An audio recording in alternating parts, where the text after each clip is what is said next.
دفعہ ان غداروں کی موت ہوئی، نقصان کو انہوں نے پہنچا دیا تھا۔ ایک سلطنت جو انصاف پر قائم تھی، انہی غداروں کی وجہ سے نقصان پہنچا۔ ٹیپو سلطان کی لاش نہیں ملی، ٹیپو سلطان کی لاش نہیں ملی۔ اس زمانے میں جتنی جنگیں ہوئی، تاریخ گواہ ہے کہ جب بادشاہ اس کا قلعہ اگر ختم ہو جاتا، محاصرے میں زیادتی ہو جاتی، تو بادشاہ پہلے اپنے افراد خاندان کے ساتھ بھاگتا۔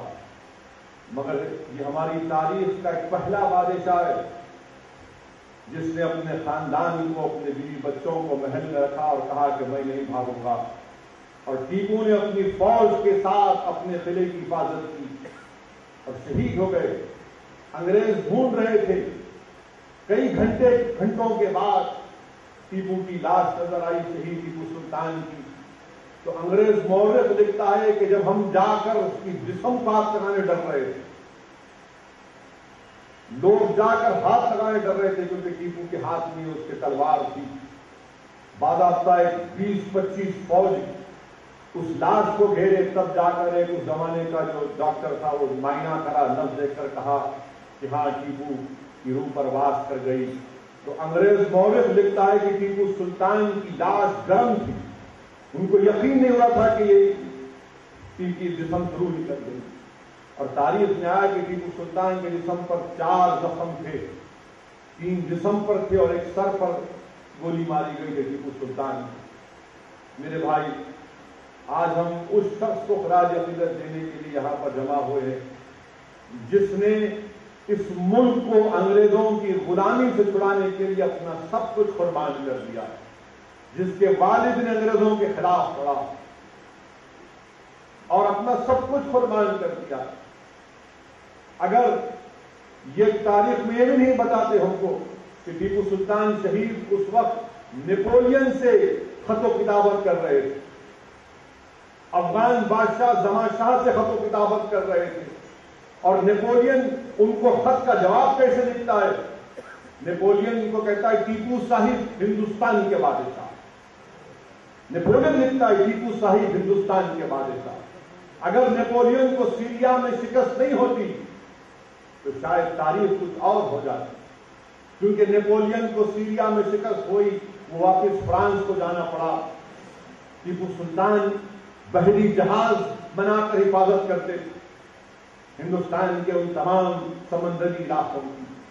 اور جب ٹیپو سلطان کی لاش ملی، ان کی فوج نے جب اپنا ہتھیار حوالے کیا تو مورخ لکھتا ہے کہ شہید ٹیپو سلطان کے فوج کے پاس سے 700 راکٹ دستیاب ہوئے۔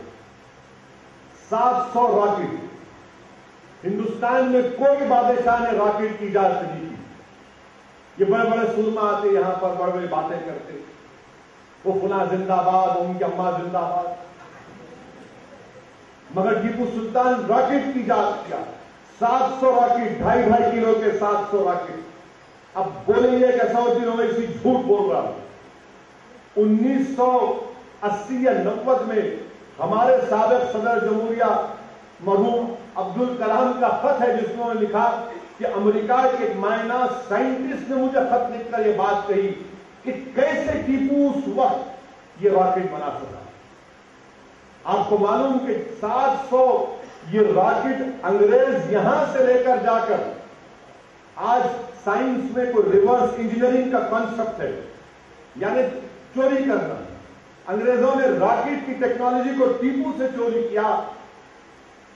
1799 میں اور 1806 میں انہی انگریزوں نے فرانس کے خلاف اسی قسم کے راکٹوں کو فرانس کے خلاف استعمال کیا۔ یعنی آپ اندازہ لگائیے کہ اس شخص کی دور اندیشی کا، کہ کیسے تیاری کر رہا تھا، ہر محاذ پر تیاری کر رہا تھا۔ آج بھی امریکہ کا جو ناسا کا میوزیم ہے، جہاں سے بڑے بڑے آسمان میں فضاؤں میں سیٹلائٹ لانچ کیے جاتے، میں کہیں پر پڑھا کہ وہاں پر ایک جس طرح فوٹویاں لگی ہوئی، اس میں فوٹو لگی ہوئی جس میں کہا کہ سب سے پہلے راکٹ کی ٹیکنالوجی کا ایجاد کرنے والا کون تھا؟ ٹیپو سلطان۔ اتنا آگے تھا ٹیپو سلطان شہید رحمت اللہ علیہ۔ اور پھر یہ بھی آپ کو جان کر حیرت ہوگی کہ اس زمانے میں ٹیپو سلطان شہید نے ایک اخبار نکالا جس کا نام تھا فوجی اخبار بھی ٹیپو سلطان نکالے. یہ ایسا بادِ سلطان تھا جو فارسی، عربی اور اردو بولنا جانتا. ایسا نہیں ہے کہ صرف، بلکہ قابل ترین پڑھا لکھا شخص تھا، سچا مسلمان تھا.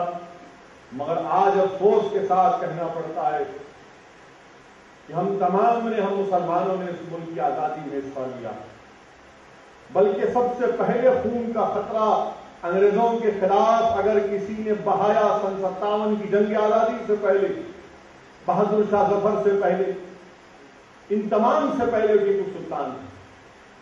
اور ہم سے یہ وعدہ کیا گیا تھا کہ آج آپ جو انگریزوں کے خلاف لڑ رہے ہیں، آزاد ہندوستان میں ان تمام کو خراج عقیدت پیش کیا جائے گا. 218 سال ہو گئے، ہندوستان نے کئی میزائل نکالے، مگر ایک میزائل کا نام بھی ٹیپو سلطان کے نام سے نہیں رکھا گیا. کیوں نہیں مانتے ان چیزوں کو؟ اس لیے نہیں مانتے کیونکہ جو سنگھ پریوار کی ہندوتوا کی جو سوچ ہے، وہ سوچ یہ ہے کہ مسلمانوں کی تاریخ کو مٹا دو، مسلمانوں کی تاریخ کو مٹا دو. اس لیے کہا گیا کہ تاج محل کے نیچے کوئی چیز و چیز کی زندگی. آج بھی کہتے ہیں کہ لال قلعے کے نیچے کوئی اندرپرستہ ہے. ہر جگہ پر یہی مس کر دیتے ہیں. اور ایک بہت بڑے اسکالر ہیں، دلی میں رہتے ہیں، میں جانتا ہوں، ہلال صاحب ان کا نام ہے. ان کی اسٹڈی ہے باضابطہ. انہوں نے یہ پیپر لکھا، مائناز ہسٹورین اور اسکالر ہلال. انہیں کہا کہ آزادی کے بعد سے اب کے بعد جتنے مسلمانوں کے تاریخی عمارتیں تھیں، وہاں پر ایک منصوبہ بند طریقے سے کسی اور عبادت گاہ کو بنا دیا گیا.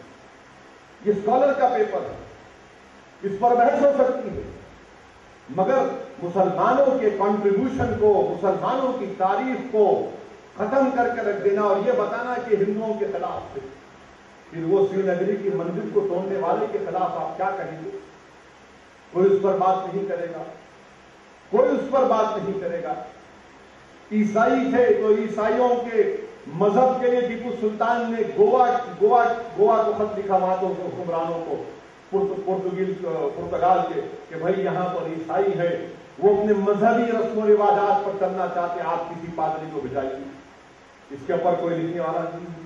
مگر مقصد یہ ہے کہ دنیا کے سامنے بتا دو کہ مسلمان ہندوستان کے نہیں ہیں، مسلمان ہندوؤں کے خلاف تھے حکمران، انہوں نے مندروں کو توڑا. اب حد